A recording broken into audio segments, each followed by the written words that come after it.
গত 5ই ফেব্রুয়ারি 2026 রাজ্যের বাজেটে অর্থমন্ত্রী চন্দ্রিমা ভট্টাচার্য কিন্তু পশ্চিমবঙ্গের যে সপ্তম বেতন কমিশন সেই গঠনের কিন্তু সূত্রপাত বা ঘোষণা করেছেন।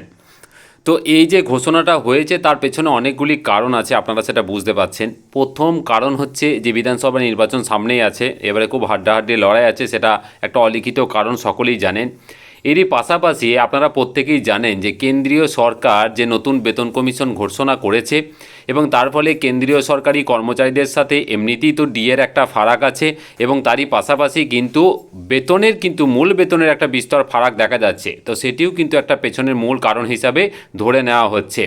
তো তার ফল হিসেবে কি দেখা গেছে না, প্রত্যেকবারের মতো এবারেও কিন্তু একটা ইন্টারিম রিলিফ দেওয়ার মোটামুটি একটা ঘোষণা করা হয়েছে। মানে আমি বলতে চাইছি ওই যে 18 থেকে বেড়ে যে 22% মানে 4% যে ডিএটা দেওয়া হলো সেটার কথা বলতে চাইছি, এবং এটা কিন্তু 1 এপ্রিল 2026 থেকে কার্যকর হবে।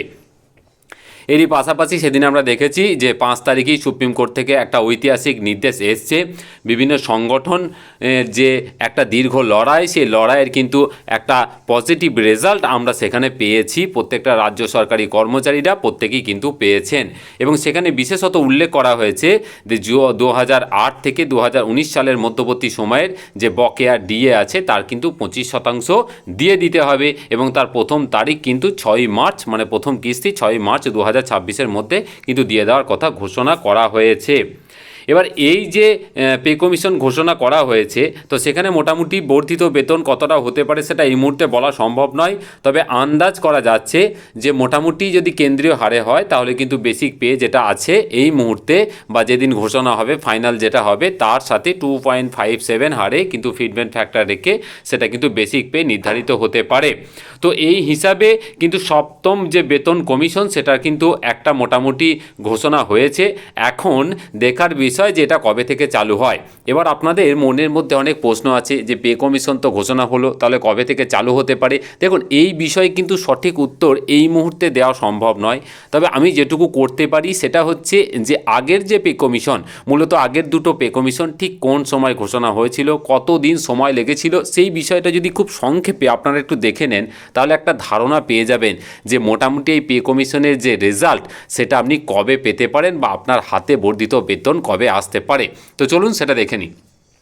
দেখুন, আমি প্রথমেই বলি যে পঞ্চম পে কমিশন থেকে শুরু করি, কারণ যেটা ঘোষণা হয়েছে সেটা সপ্তম, তো তার আগে ষষ্ঠ এবং তার আগে পঞ্চম। তো পঞ্চমটা যদি আমরা একটু দেখে নিই তাহলে আমরা দেখব যে পঞ্চম পে কমিশন যেটা 2009 সালে কিন্তু কার্যকর হয়েছিল এবং সেটা কার্যকর 2009 সালে হলেও বামফ্রন্ট সরকারের আমলে 2006 সালে কিন্তু এই কমিশন গঠন করা হয়েছিল। তাহলে 2006 সালে গঠন করা হয়েছিল, এটা আমাদের গঠন করা হলো 2026-এর 5ই ফেব্রুয়ারি। তারপর সেই পঞ্চম পে কমিশনের কিন্তু বেনিফিটটা পেয়েছিলেন, হাতে হাতে পেয়েছিলেন, কিন্তু সেটা 2009, মানে 3 বছর কিন্তু সময় লেগে গেছিল।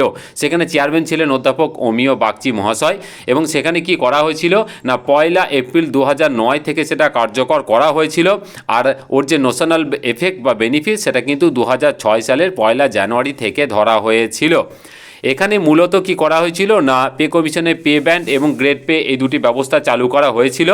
আর কি করা হয়েছিল না কেন্দ্র সরকারের যে ষষ্ঠ পে কমিশন, আমরা জানি যে কেন্দ্রের সাথে আমরা এক ধাপ সর্বদা পিছিয়ে, এমনিই পিছিয়ে, আর পে কমিশনে আরও পিছিয়ে থাকি।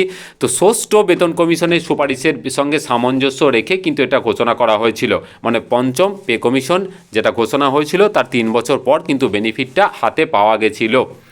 আর এর আগে যেটা হয়েছিল ষষ্ঠ পে কমিশন, মানে যেটা ঘোষণা হলো সপ্তম, তার আগেরটা, তো সেটা যদি একটু দেখে নিই, আমরা জানি যে সাধারণত রোপা 2019 নামে যেটা পরিচিত এবং যার চেয়ারম্যান ছিলেন অভিরূপ বন্দ্যোপাধ্যায়, যিনি ছিলেন তার চেয়ারম্যান, এবং সেইটা কিন্তু বর্তমান যে সরকার, যার মুখ্যমন্ত্রী মাননীয়া মমতা বন্দ্যোপাধ্যায়, ওনার নির্দেশে 2015 সালের 27শে নভেম্বর কিন্তু এই কমিশন গঠন করা হয়েছিল। 2015-র 27শে নভেম্বর কিন্তু গঠন করা হয়েছিল। কার্যকর হয়েছিল 1 জানুয়ারি 2016 থেকে, কিন্তু পকেটে টাকা আসা শুরু হয়েছিল 1 জানুয়ারি 2020, মানে 5.5 বছরেরও বেশি সময়, 4.5 বছরেরও বেশি সময় কিন্তু, প্রায় আমি 4.5 বছরই ধরছি, বা 4 বছর প্লাস একটা বেশি সময় কিন্তু লেগেছিল এবং সেই সময়টার পর কিন্তু হাতে পাওয়া গেছিল বা পকেটে টাকাটা কিন্তু এসেছিল। এখানে মূলত কি করা হয়েছিল আমরা জানি, পে ব্যান্ড গ্রেড পে সব তুলে দেওয়া হয়েছিল এবং নতুন ধাঁচে একটা পে ম্যাট্রিক্স তৈরি করা হয়েছিল। 1 জানুয়ারি 2016 থেকে বেসিক পের ওপর 2.57 গুণ বৃদ্ধি করে কিন্তু নতুন বেসিক নির্ধারণ করা হয়েছিল। আর এইচআরেও চিকিৎসা ভাতার একটা পরিবর্তন করা হয়েছিল এবং বাড়ি ভাতা কি করা হয়েছিল 15% থেকে কমিয়ে 12% করা হয়েছিল। আর চিকিৎসা ভাতা 300 থেকে বাড়িয়ে ভাতাটা কিন্তু 200 টাকা বাড়িয়ে 500 টাকা করে দেওয়া হয়েছিল। তাহলে আমি যেটা আসল বিষয়টা তুলে ধরতে চাইছি যে এর আগের দুটি পে কমিশন, সেটা পঞ্চমী বলুন আর ষষ্ঠই বলুন, সেটা কিন্তু গঠন করার পর পঞ্চমটা 3 বছর পর আর ষষ্ঠটা কিন্তু 4+ মানে 4 বছরেরও বেশি সময় পর কিন্তু তার বেনিফিটটা কিন্তু পাওয়া গেছিল। কাজেই এই যে সপ্তম পে কমিশন যেটা গঠন করা হলো 2026-এর 5ই ফেব্রুয়ারি, এখন দেখার বিষয় যেটি কবে এর সুবিধা প্রত্যেকটা সরকারি কর্মচারী যারা আছেন তারা কবে পান। কিন্তু আমি একটা ধারণা দেওয়ার চেষ্টা করলাম, কারণ আপনারা অনেকেই হয়তো আশা দেখছেন, ভোটের আগে ঘোষণা হয়েছে, হয়তো খুব কিছুদিনের মধ্যেই চালু হতে পারে। কিন্তু আগের দুটি পে কমিশনের অবস্থা কিন্তু এটা ছিল। এটাকে মাথায় রেখেই বা এই দুটোকে মাথায় রেখেই কিন্তু আগামীর পরিকল্পনা করুন।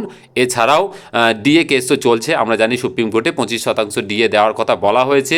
তো রাজ্য সরকারের মাননীয় মুখ্যমন্ত্রী সেদিন বলেছেন যে উনি রায়ের কপি হাতে পেলেন, উনি বিষয়টা দেখবেন বা পরবর্তী চিন্তাভাবনা কী আছে সেটার হয়তো প্রতিফলন ঘটবে, সেদিকে আমাদের নজর থাকবে। তো মোটামুটি যারা পে কমিশন ঘোষণা হয়েছে, যারা আনন্দিত তারা অবশ্যই আনন্দে থাকুন, কিন্তু অতীতের ইতিহাস যেটা সেটা তুলে ধরলাম। খুব ভালো থাকবেন, ধন্যবাদ।